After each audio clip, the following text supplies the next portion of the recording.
Copic markers are an essential part of every artist's tool belt, or at least in my opinion. They're incredibly versatile and offer amazing techniques that can be used whether you're into drawing landscapes, portraits, or anything in between. I'm Shawnee Morris, artist, illustrator, and author.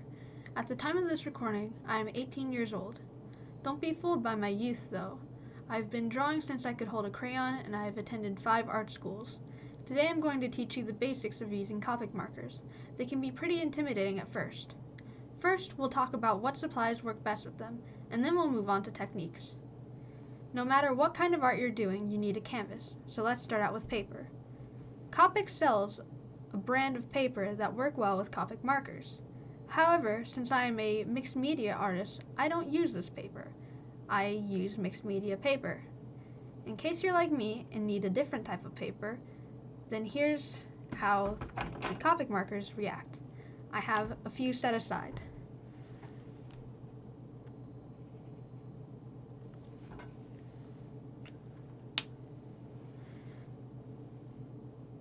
With this paper, it bleeds a little. The color bleeds. And if you aren't quick enough, it'll dry weird. So this mark, since it dries fast, if I go over it again, oh wait, you can't see it. You'll see that in the middle, it's different. It's not only due to layering, it's also because it just dries weird. Also to note is the type of line art that you use, if you use line art like I do. There are several different types of pens that you can use. Each of them work differently with Copic markers. Some of them increase color bleed.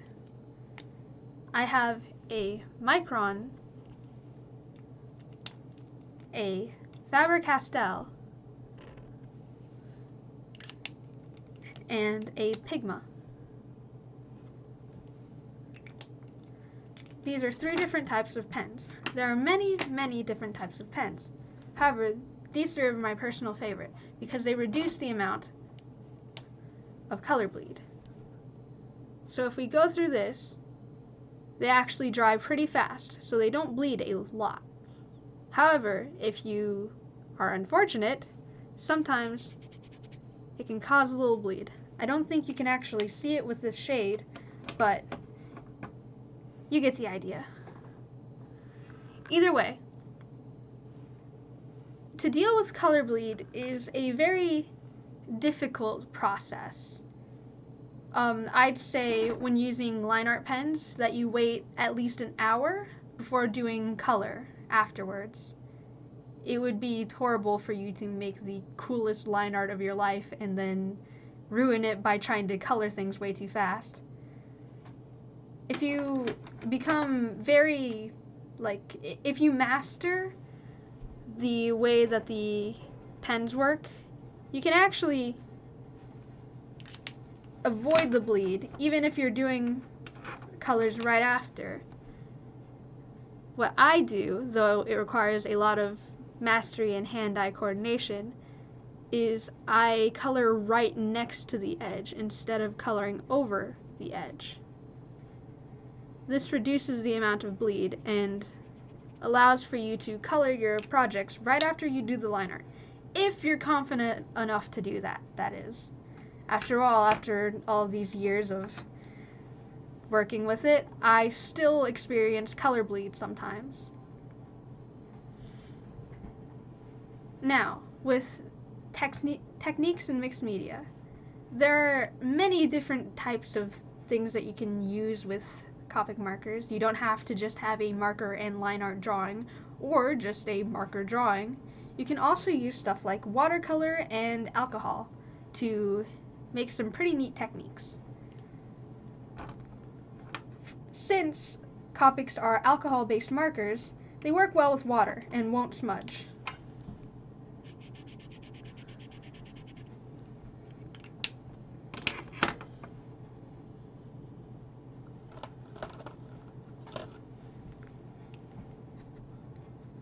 I have some right here.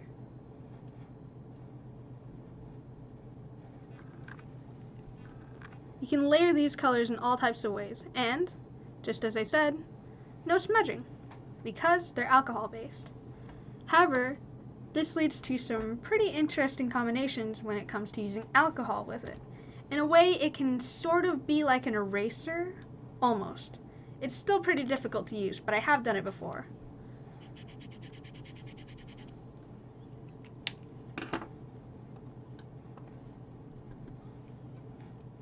Whoops.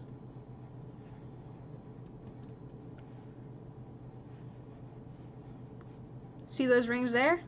It's pretty interesting. There are many different things that you could do with this. Shading. Shading is pretty interesting. Since Copic markers cannot be layered from dark to light, you have to work from light to dark. And what that means is essentially, if you try to use this dark purple and go over it with the light orange, it'll tint it, but it doesn't exactly make it that bright orange that it would be, because you can't layer them dark to light. So you have to work light to dark.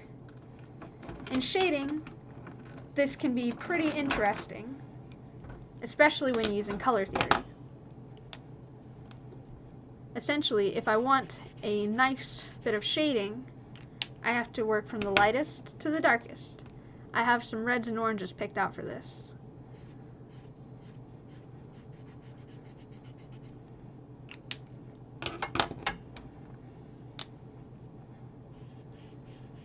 You can slowly get darker. And I suggest that you try to work fast, because as I said before, if you aren't fast with it, it kind of dries weird, and that would be unfortunate.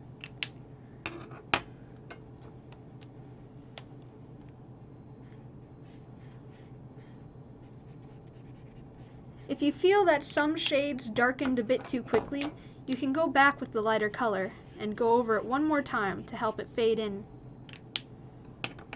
It's a pretty good technique if you have some pretty hard lines like that. Just be sure that you try to distribute the color evenly, as alcohol marker on top of alcohol marker can sometimes accidentally do the same thing as the alcohol on the alcohol marker there. This leads to a very nice, clean shading. When doing blending or gradients, you can use different colors that aren't in the same family, like these being all red. However, some of these are more green, some of these are more purple. Again, you can start with the lightest color.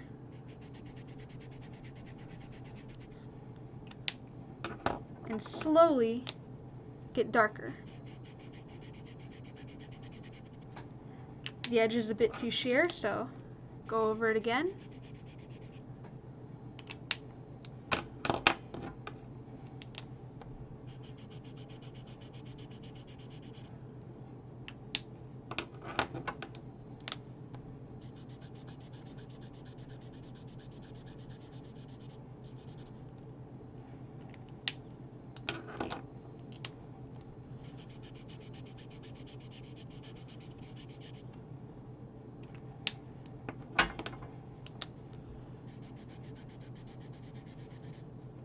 Nice.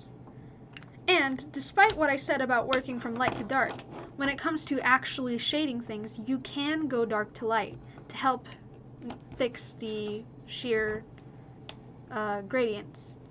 So if we put down the dark first, then we can go ahead and put the lighter right on top of it, so that it fixes what would have been a sheer change and not as smooth of a transition over to the next color. Though it can also be a little difficult if the next color you're working with is completely different, like that. So, with all that information, I think you're all ready to begin to experiment with Copic markers by yourself. After all, you have learned about supplies, techniques, and shading. I'm proud of you. Congratulations on adding another medium to your artist tool belt.